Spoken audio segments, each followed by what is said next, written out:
जय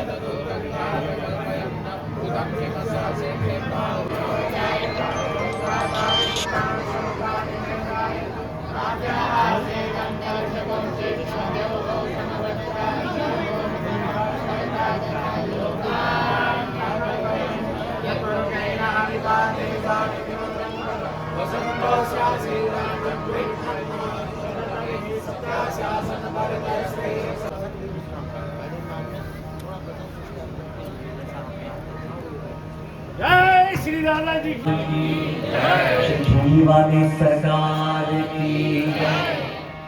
पूज्य गुरुवर श्री शिव महापुराण की जय। पूज्य गुरुदेव, आपके आगमन के इस अवसर पर 3 दिवसीय शिव कथा का यहाँ पर हुआ है। हमने पूरे छापेड़ा के लोगों ने मिलकर केवल एक भोग बनाया है 3 दिनों तक, लेकिन भोग अधूरा रहता है जब तक उस पर तुलसी दल ना रखा हो। और आज आपने दर्शन देकर तुलसी दल का काम किया। आज हम शंकर को भोग लगा सकते हैं। आज हम शंकर को भोग लगा सकते हैं और आपका असीम आशीर्वाद हम सब पर बना रहे। बस आपके चरणों में यही हम प्रणाम करते हैं। जीवन में गुरु का होना बहुत जरूरी है। गुरु गोविंद दोनों खड़े, काके लागू पाए, और बलिहारी गुरु आपने गोविंद दियो बताए, जो उस परमात्मा तक पहुंचाते, जो इस भूली भटकी आत्मा को परमात्मा का रास्ता देते, उस तत्व का नाम गुरु है। हम आपके चरणों में बारंबार प्रणाम करते हैं। ये मनुष्य जीवन 84 लाख योनियां भटक भटक कर ना जाने क्या क्या बने हैं, तब जाकर ये देह, मनुष्य की देह में हमने जन्म लिया है। अब इस देह को सुधारने का काम, इस देह को दिशा निर्देशित करने का काम वो सरकार आपका है और आपका ही मार्गदर्शन हम सब पर है। आपकी प्रतीक्षा थी, क्योंकि वो 2 लाइनें हमने सुबह सुनाई थी आपके आगमन पर, वही हम सुना रहे हैं आपके चरणों में कि तेरे आने की जब खबर महके, तेरे आने की। देखिए, गुरु जिससे प्रेम हो जाए, मन झूम जाए, दिल की जितनी भी धड़कन है केवल गुरु नाम ले, जब उससे प्रेम हो जाए तो ये दिल धड़कता है। किसके लिए? एक शिष्य का दिल अपने गुरु के लिए धड़कता है कि कब दर्शन हो जाए। और आज वो पावन पुनीत दिन आ गया। सरकार, आप पधारे, आपने हम सबके जीवन का कल्याण कर दिया। आपके चरणों में एक भजन हम सब गाएंगे, आप सब साथ देना। कि कल ही बनाया आपके आगमन पर, मैं आपको क्या दे सकता हूँ, बस 2 चरणों का अभिषेक के लिए। और ये शब्द पुष्प आपके चरणों में भेंट कर रहा हूँ। पूज्य गुरुदेव, आप सभी मेरा साथ दीजिएगा। मुझे दादाजी महाराज की। मेरे तो आधार दादाजी भूमि वाले, बोलिए।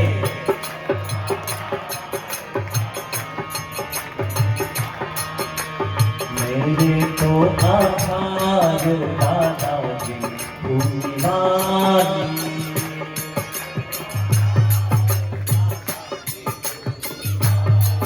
दादाजी भूमि वाले, सब भक्तों के रखवाले।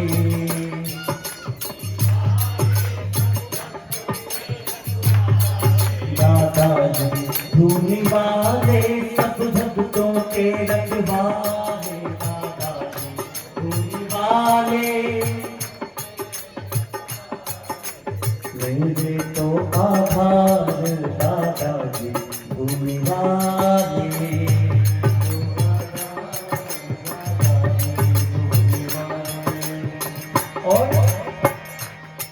भूमि की जो बबूती लगाता, भूमि की जो बबूती लगाता। ऐसा लगना चाहिए साकार दर्शन है। पुरुषोत्तम मास का पावन महीना चल रहा है और सद्गुरु आ जाए जरा जोर से।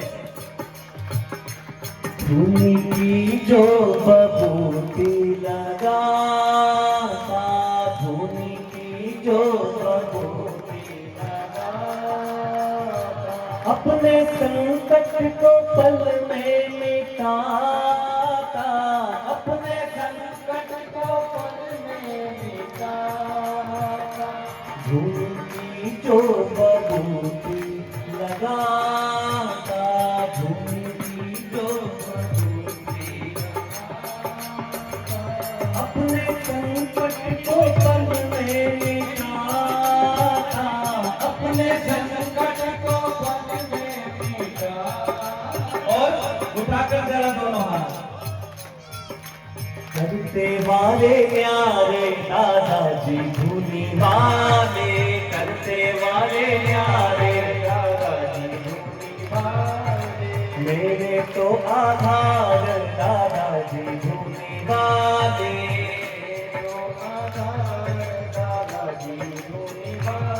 दादाजी धूनी वाले, हम भक्तों के रखवाले, धूनी वाले हम भक्तों के रखवाले, मेरे तो आधार दादाजी धूनी वाले, दादाजी धूनी वाले।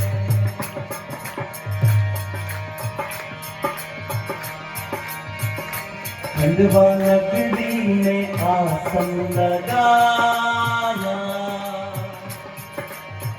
ये तो आधार दादाजी धूनी वाले, मेरे तो आधार दादाजी धूनी वाले, मेरे तो आधार दादाजी धूनी वाले, मेरे तो आधार दादाजी धूनी वाले, दादाजी धूनी वाले, हम भक्तों के रखवाले, मेरे तो आधार दादाजी धूनी वाले, दादाजी धूनी वाले, दादाजी धूनी वाले,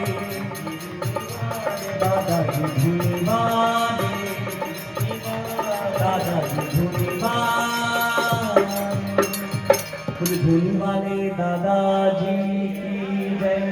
कुछ गुरुवार आपकी महिमा तो अपार है। ये मुख छोटा है, इस टूटी फूटी वाणी से कितना कुछ कहें वो सब छोटा है। बस आपके चरणों में, आपके पूज्यपाद के चरणों में हम बार प्रणाम करते हैं। एक बार सभी जयकार लगाइएगा, बोलिए सद्गुरु महाराज की जय। हम सब तो आपके मार्गदर्शन में हैं, आपकी प्रेरणा हमें मिलती रहे, आपका आशीर्वाद हमें मिलता रहे। हम ऐसी मंगल कामना आपके चरणों में करते हैं।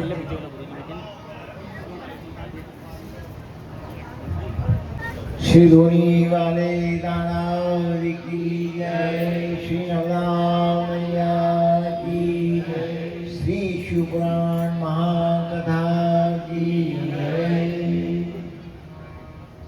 हमारे पूज्य व्यास जी ने खूब सुंदर ढंग से और बड़े प्रेम और भाव से आप सब लोगों को शिवपुराण सुना रहे हैं। आप शिवपुराण का कथा श्रवण कर रहे हैं, लेकिन खूब सहज रूप में उन्होंने जो भक्ति का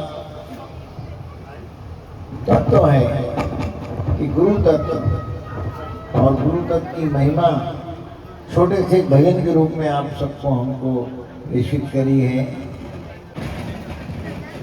ठाकुर जी की, भगवान शिव की खूब कृपा है उनके ऊपर जो शिवपुराण सुना रहे हैं।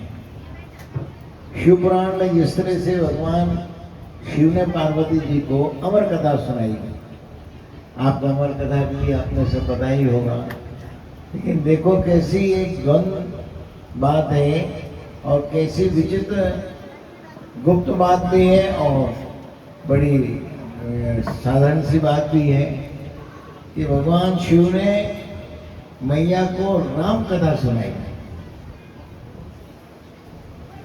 और जब भी राम जी की बात करो तो भगवान शिव की कथा सुनाते हैं। तो ये दोनों का भगत और भगवान का खेल देखो कि दोनों में है किस कदर मेल देखो। भगत और भगवान का किस तरह से मेल है। भगवान शिव राम जी की महिमा गाते हैं और भगवान राम भगवान शिव की महिमा गाते हैं। दोनों जो रूप है, भगवान शंकर का रूप, भगवान शिव का रूप और भगवान विष्णु भगवान का रूप, उन्हीं रूपों की ऐसी एक आपस में सामंजस्य है और उसी सामंजस्य से उन्हीं की कथाएं हैं। ज़्यादातर कथा जो है भगवान शिव की हैं और भगवान विष्णु की। अलग अलग 18 पुराण में कुछ पुराण भगवान शिव की महिमा है, कुछ पुराणों में भगवान विष्णु की महिमा है। सिर्फ योग वशिष्ठ पुराण में ब्रह्मा जी की कथा है, बाकी सभी पुराणों में भगवान शिव की और भगवान विष्णु भगवान की ही कथाएं हैं।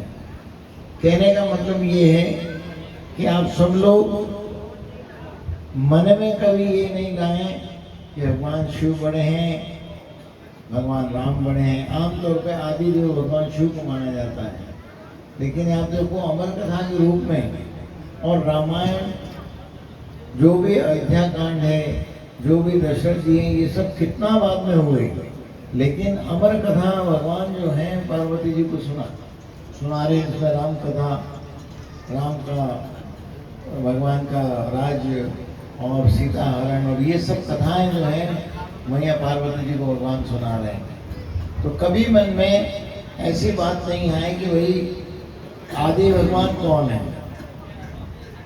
आदि भगवान तो भगवान शिव हैं, लेकिन भगवान ये भ्रमित होता है मन कि जब भगवान राम कथा सुना रहे हैं तो फिर तो राम जी आदि हुए। तो कभी भी इन चीज़ों से हमारे मन में कोई भी द्वंद पैदा नहीं होना चाहिए, क्योंकि मूल रूप से भगवान शिव जो हैं वो ही मूल रूप से जो है प्रथम देव हैं और आदि देव हैं। ऐसे आदि देव की पुराण की, शिव पुराण की कथा आप सब जो सुन रहे हैं, उसी तरह से हमारे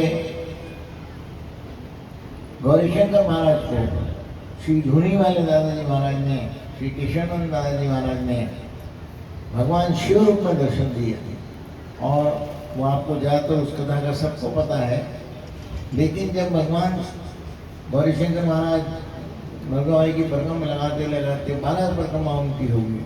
12 परिक्रमा के बाद भी जब उनको साक्षात्कार नहीं हुआ और एक एक परिक्रमा 12-12 साल की लगाते थे। वैसे दादा जी की परिक्रमा 3 साल 3 महीने 13 दिन की होती है, लेकिन गौरीशंकर महाराज जो है 12 साल की परिक्रमा लगाते थे। जब उन्होंने लगाई, जब तक उनकी अवस्था थक चुकी थी, उन्होंने कहा कि आप भी यदि भगवान भोलेनाथ के दर्शन नहीं होते तो आप अपने शरीर को समाप्त कर देना चाहिए। इसी मनोभाव से उन्होंने नर्मदा जी में डूबने के लिए अपना मनोरथ रखा। किसी को अपना मनोरथ नहीं बताया, लेकिन जब रोज सुबह 4 बजे उठ के नर्मदा जी स्नान के लिए जाते थे, उसके बाद अपनी संध्या करते थे। उस दिन रात को 3 बजे उठ के उन्होंने, रात को सोए थे कि अब सुबह अपने शरीर को पूरा करना है, तो उन्होंने 3 बजे उठ के रात को नर्मदा जी किनारे गए। नर्मदा जी किनारे जाते जाते जब नर्मदा जी के जल के पास पहुंच गए तो जल में जाके उन्होंने कहा कि अब जल में चलते जाएंगे, आगे तो अथाह पानी है, शरीर डूब जाएगा, शरीर शांत हो जाएगा। जैसे घुटने से ऊपर पानी आया तो वहाँ एक छोटी सी 3 साल की ढीमर की कन्या ने उनकी ऐसे उंगली खींची, जैसे उंगली को झटका दिया। बोले क्यों? मरने जा रहा है, डूबने जा रहा है। अब रात के 3 बजे 3:15 बजे की बात है। उन्होंने कहा कि ये क्या है, ये कन्या कहाँ? बोले तुम कौन? बोले अच्छा, मुझे नहीं पहचानता है, मेरी परिक्रमा कर रहा है 12 साल से और मैं को नहीं पहचानता है। तो बोले आप कौन हो? बोले मैं नर्मदा हूँ। तो बोले नहीं, अपने पूर्ण रूप में देखो, अपने वास्तविक रूप में देखो, जब मैं मानूंगा। तो मैंने कहा हाँ, तू इस लायक है, तूने 12 परिक्रमा करी है, निस्वार्थ रूप से संतों को लेके मेरी परिक्रमा करी, इसलिए तू इस लायक है, इसलिए तेरे को रूप का दर्शन होगा। और उसी समय माई ने चतुर्भुज रूप में, पूरी नर्मदा माई के रूप में उनको दर्शन दिए। और जैसे ही नर्मदा माई के उनको दर्शन हुए, हमने प्रणाम किया। प्रणाम करते ही उन्होंने बोला कि माई आपने दर्शन दिए, तो बोले तू मर क्यों रहा है? नंदा जी मैं डूबने के लिए क्यों जा रहा है? तो बोले भाई मेरे को जिसलिए मैं संत बना था, मेरा मन था कि मुझे भगवान भोलेनाथ के दर्शन हो और भगवान का दर्शन हो सके, साक्षात्कार हो सके, भगवान शिव को पा सकूं, इसीलिए मैं संत बना था। मैं तो वहाँ से पश्तो से काबुल देश से जो है संत घूमते घूमते आया। मेरे को पता चला होता कि शंकर सभी शंकर, तो यहाँ में आके परिक्रमा लगाने लग गया। तो बोले तेरी जमात में जो केशव नाम के संत हैं वो ही भगवान शिव हैं। तेरी तपस्या से और तुम जो जिस तरह साधुओं को लोग संतों की परिक्रमा करे, संतों के लेके, संतों की जमात के लेके जो परिक्रमा करे, उससे भगवान भोलेनाथ प्रसन्न है। और प्रसन्न होकर 3 साल से तुम्हारी जमात में भगवान भोलेनाथ भंडार बनाने का काम करते हुए साथ साथ में चल रहे हैं। तो बोले ऐसा कैसे हो सकता है? जैसे तो माई ने कहा कि जाके देख लो। तो बोले मुझे साक्षात दर्शन होंगे? बोले होंगे, वो केशव ही भगवान शिव हैं। बोले जाओ तो मरने का छोड़ो, वापिस जाओ। और बोले दर्शन नहीं हुए तो बोले मुझे याद कर लेना। बोले आप आ जाओगी? बोले मैं आ जाऊंगी। जैसे उन्होंने कहा तो वो मरने की बात तो गई। उन्होंने वापस कदम उठाए और वापस जहाँ जमात का डेरा लगा तो वहाँ पे आया। वहाँ आने के बाद जैसे ही देखा उन्होंने, तो केशव जी जो थे वो सुबह उठ के हलवा बनाने के लिए तपेला मांझ रहे थे, पतीला बड़ा तपेला को मांझ रहे थे। तो जैसे उन्होंने देखा, देखते ही भगवान ने जैसे गौरीशंकर भगवान ने उनकी तरफ देखा, मांझते उन्होंने केशव जी ने अपना ऐसे मुंह किया। जैसे मुंह किया तो मुंह तो उनको भगवान शिव का दिखा, लेकिन शरीर वही दिखा जो केशव जी का था। नॉर्मल किशोर अवस्था थी उनकी, केशव जी की 18-20 साल की। तो वो नीचे से वैसे दिखे, लेकिन मुंह उनको भगवान शिव का दिखा। हमने कहा कि मेरी आँख मछली के मैं भी भ्रमित हो रहा हूँ, या मैं सपना देख रहा हूँ, या ये क्या कोई जादू है, क्या हो रहा है मेरे साथ? ऐसा उनके मन में जब भ्रमित हुए, तो जैसे ही भ्रमित हुए उनको ध्यान आया कि माई को याद करो। तो उन्होंने फिर माई को याद किया कि माई मुझे भ्रमित हो रहा हूँ, ये सपना देख रहा हूँ या साक्षात्कार हो रहा है, क्या बात है? ऐसे में माई फिर प्रकट होगी। माई ने कहा अरे भ्रमित मत हो, यही शिव है, प्रणाम कर ले।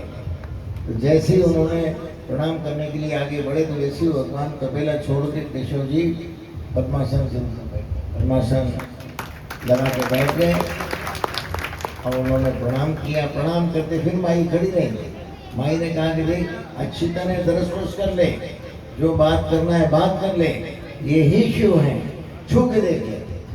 छू के देख ले। जब उन्होंने बोला तो उन्होंने जब तक प्रणाम करके साष्टांग प्रणाम किया, उनके चरणों को छुआ और भगवान भोलेनाथ ने गौरीशंकर महाराज को, केशव जी ने उसी रूप में दर्शन दिए, पूरे ऊपर से नीचे तक बालचंद्र, त्रिपुण और भगवान का त्रिशूल, भगवान के सर, भगवान की जो भी मृगशाला पहने हुए भगवान भोलेनाथ का जो स्वरूप है, वो ही वास्तविक रूप उनको साक्षात्कार हुआ। उनको देखा, उन्होंने दर्शन किया, जो भी बात थी। बाद में गौरीशंकर महाराज को केशव जी ने कहा कि अच्छा तुमने हमें पहचान लिया और हमने तुम्हें पहचान लिया, अब तुम्हारा मनोरथ पूरा हुआ, तुम अपनी जमात को लेके आगे जाओ और हम अपने लीला के लिए विचरण करेंगे। ऐसा कह के केशव जी तुम भाग गए। ऐसा कह के और वापस नॉर्मल हुई केशव रूप में और जंगल की तरफ भाग गए। जंगल की तरफ भागे और उनको कह दिया था कि अभी किसी को नहीं बताना है, तुम्हारा मनोरथ पूरा हो गया है, तुम जमात लेके आगे जाओ। जमात लेके आगे गए तो बारिश हो गया, तो उन्होंने वापस अपनी जमात को संभाला। सुबह उनको कले पानी करके जमात आगे बढ़ी। उस समय आगे बढ़ के क्योंकि उनका मनोरथ पूरा हो गया था और अवस्था भी काफ़ी हो गई थी गौरीशंकर महाराज की, फिर उन्होंने करीब कुछ महीने, 7-8 महीने और उन्होंने जो है जमात चलाई। उसके बाद कमल भारती बाबा को जवान का महंत बना के और कोकसर जगह है नर्मदा जी किनारे होशंगाबाद जिले में, वहाँ उन्होंने जिंदा समाधि ली। बैठे हुए बैठे बैठे बोले कि अच्छा भाई हम चलते हैं और समाधि, आज भी समाधि कोकसर में दरबार वहाँ पे है। और इधर केशव जी जो जंगल में निकले थे, वो साईखेड़ा के पास की बात है, श्री संदूक और साईखेड़ा गाँव के वहाँ। फिर वो केशव जी जो हैं निकल पड़े और साईखेड़ा गांव में छत के ऊपर बैठ के कभी बच्चों को कबील मार रहे हैं, कभी किसी को पत्थर मार रहे हैं, कहीं किसी को डंडा मार रहे हैं, कहीं गाली बक रहे हैं। और वही उनकी लीला जो है बाद में डंडा मारने से और गाली बकने से ही लोगों को जन कल्याण करके लोगों का जन कल्याण किया, लोगों में वापस शिव के रूप में दादाजी महाराज ने। इसी तरह से तो यहाँ भी शिवपुराण की कथा हो रही है और शिवपुराण की कथा में भले ही हमारे मुखाग्र से हो या हमारे मानस से हो या आप सबकी जो शिवपुराण पुराण सुन के जो कथा का तत्व आपके अंदर जगा हो, उसीलिए यहाँ गौरीशंकर महाराज ने जो शिव रूप में दर्शन दादाजी महाराज ने गौरीशंकर महाराज की उसी की कथा भी आप सब सुन रहे हैं।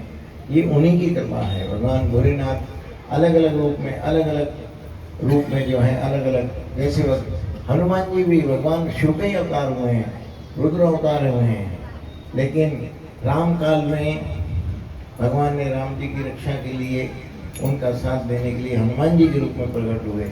इसी तरह से कलयुग में गौरीशंकर महाराज को दादाजी ने दर्शन दे के शिव रूप में प्रकट हुए। यही भगवान गुरु महाराज की कथा है। आज शिव पुराण का यही आनंद आप लें। बोल बेलिया इमरत मानी हर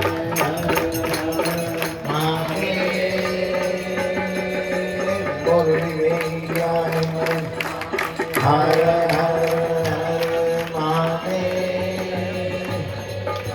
बोल बेलिया इमरत मानी हर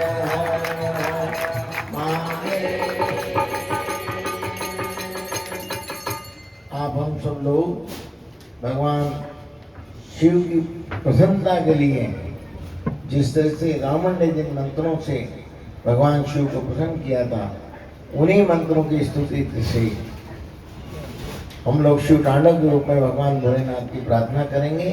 फिर कथा की आरती होगी। जटा कवि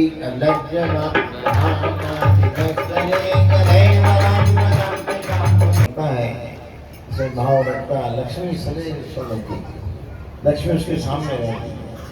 तो इसीलिए आप सब ग्रस्त लोग हैं, ग्रस्त लोगों को भगवान विष्णु की भी मैया लक्ष्मी की भी जरूरत है। इसीलिए इसका आप पाठ करेंगे, लक्ष्मी मैया आपके सामने सदैव उपस्थित रहेंगी। ये इसी भाव से भगवान गुरु महाराज आप सबको कृपा करें। पूरे गांव में जो भगवान शिव पुराण की कथा हुई है उसके तत्व के रूप में भगवान शिव आपको भक्ति प्रदान करें। ओम जय शिव ओंकारा भोले हर शिव ओंकारा ब्रह्मा विष्णु सदाशिव भोले भोलेनाथ महाशिव हर राम ओम जय शिव ओंकारा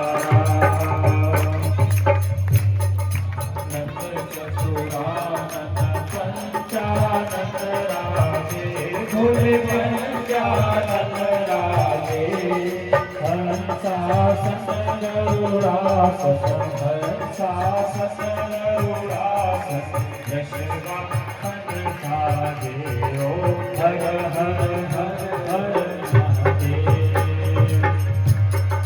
दो भुज चार दसुर भुज दस भुज अति सोहे भोले